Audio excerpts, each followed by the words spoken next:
అందరికీ నమస్కారం. రాష్ట్రమంతా shock. MP Bharat, MLA Palla రాజీనామా. ఈ విషయాలన్నీ తెలుసుకునే ముందు వీడియోని పూర్తిగా చూడండి, అప్పుడే మీకు పూర్తిగా అర్థమవుతుంది. అదేవిధంగా చాలామంది సబ్స్క్రైబ్ చేసుకోకుండా వీడియోని చూస్తున్నారు, దయచేసి సబ్స్క్రైబ్ చేసుకోండి. సబ్స్క్రైబ్ చేసుకోవడం వల్ల నేను చేసే ప్రతి వీడియో అప్డేట్ మీకు ముందుగానే నోటిఫికేషన్ రూపంలో వస్తుంది. అదేవిధంగా లైక్ చేయడం మర్చిపోతున్నారు, దయచేసి లైక్ చేయండి.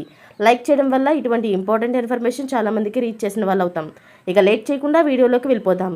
విశాఖ ఎంపీ భరత్, గాజువాక ఎమ్మెల్యే పల్లా శ్రీనివాసరావు తమ పదవులకు రాజీనామా చేయాలని మండల రైతు సంఘాల నాయకుడు అయిన బుద్దా రంగారావు డిమాండ్ చేశారు.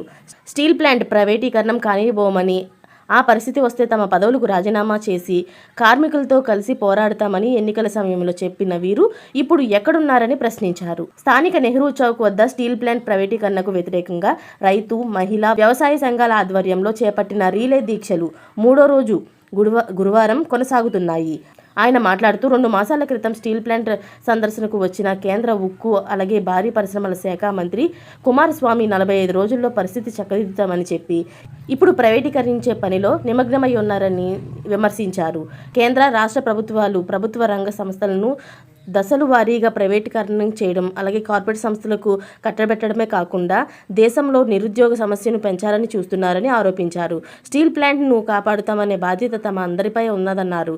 కార్యక్రమంలో వివిధ సంఘాల నాయకులు వైఎన్ భద్రం, కర్రి అప్పారావు, నాయిని బాబు, కోటేశ్వరరావు, ఆర్ శంకర్రావు, రాజాన దొరబాబు, మోహన్, దాకరపు వరలక్ష్మి, కోరిబిల్లి శంకర్రావు పాల్గొన్నారు. వీళ్ళందరూ కలిసి ఎంపీ భరత్ని అలాగే ఎమ్మెల్యే పల్లాను ఇద్దరును రాజీనామా చేయాలని డిమాండ్ చేశారు.